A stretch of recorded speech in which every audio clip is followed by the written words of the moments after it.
Hello दोस्तों, कैसे हो आप सब। आशा करते हैं आप सब अच्छे होंगे, कुशल मंगल होंगे।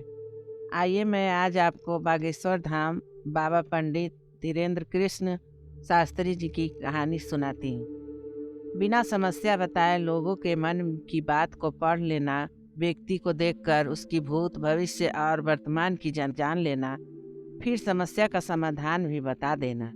आधुनिक दुनिया में यह सब चमत्कार बाबा बागेश्वर धाम के नाम से मशहूर धीरेन्द्र कृष्ण शास्त्री करने का दावा करते हैं। इंसान की समस्याओं को उससे बिना पूछे धीरेन्द्र कृष्ण शास्त्री कागज पर लिख देते हैं और बिना बताए ही लोगों के मन की बात भी जान लेते हैं।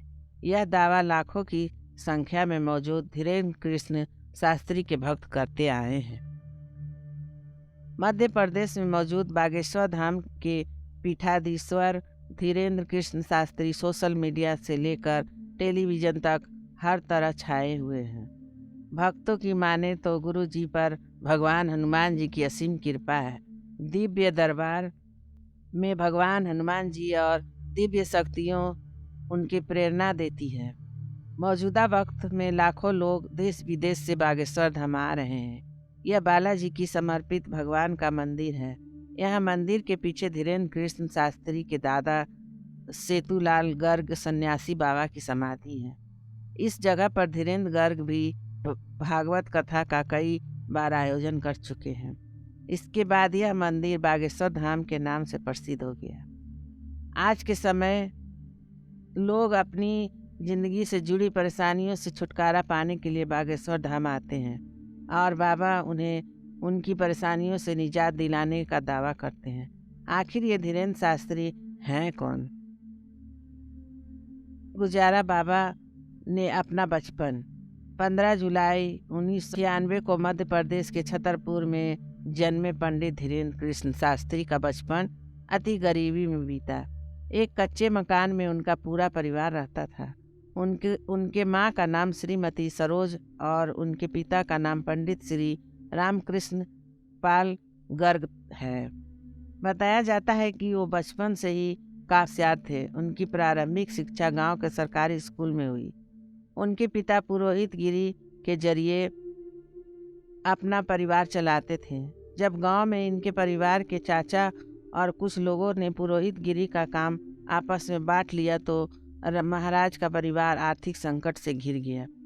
उनकी माता सरोज को भैंस से दूध बेचकर अपने परिवार का भरण पोषण करना पड़ा।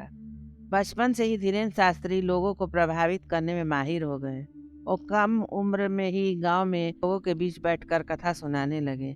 धीरेन्द्र कथा कृष्ण शास्त्री की माने तो उन्होंने 8-9 वर्ष से ही बागेश्वर बालाजी की सेवा शुरू कर दी थी। जब वो 12-13 वर्ष के थे तो उन्हें यह अनुभव उन पर बागेश्वर बालाजी की विशेष कृपा है। साल 2009 में उन्होंने अपनी पहली भागवत कथा सुनाई थी। नेता भी होते हैं बाबा के आगे नतमस्तक। मतलब है कि पिछले कुछ वर्ष से धीरेन्द्र शास्त्री काफ़ी प्रसिद्ध हो गए। इसके पीछे सोशल मीडिया का अहम योगदान रहा।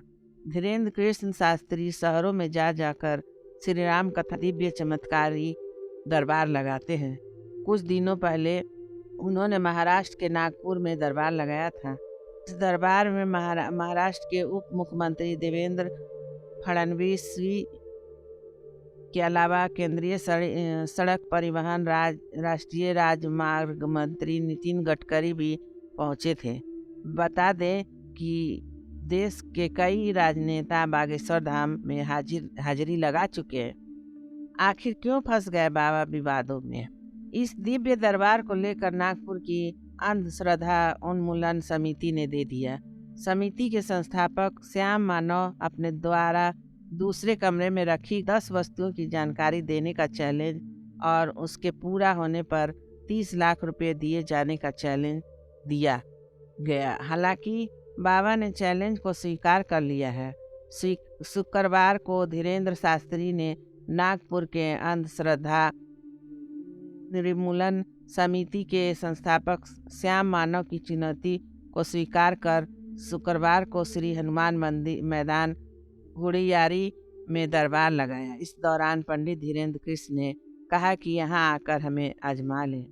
दरअसल अंधश्रद्धा उन्मूलन समिति ने धीरेन्द्र शास्त्री पर जादू टोना श्रद्धा फैलाने का आरोप लगाया है। समिति के अध्यक्ष श्याम मानव ने कहा कि दिव्य दरबार और प्रेत दरबार की आड़ में बाबा जादू टोना का बढ़ावा दे रहे हैं। इसके अलावा धर्म के नाम पर आम लोगों को लूटने और धोखाधड़ी और शोषण भी किया जा रहा है। धीरेन्द्र शास्त्री ने कहा कि वो जो भी संविधान के अनुसार धर्म का प्रचार प्रसार कर रहे हैं। उन्होंने कहा है कि अगर हनुमान भक्ति करना गुनाह है तो सभी हनुमान भक्तों पर FRI होनी चाहिए। तो अगर ये कहानी आपको पसंद आए तो कृपया लाइक करें, सब्सक्राइब करें। धन्यवाद।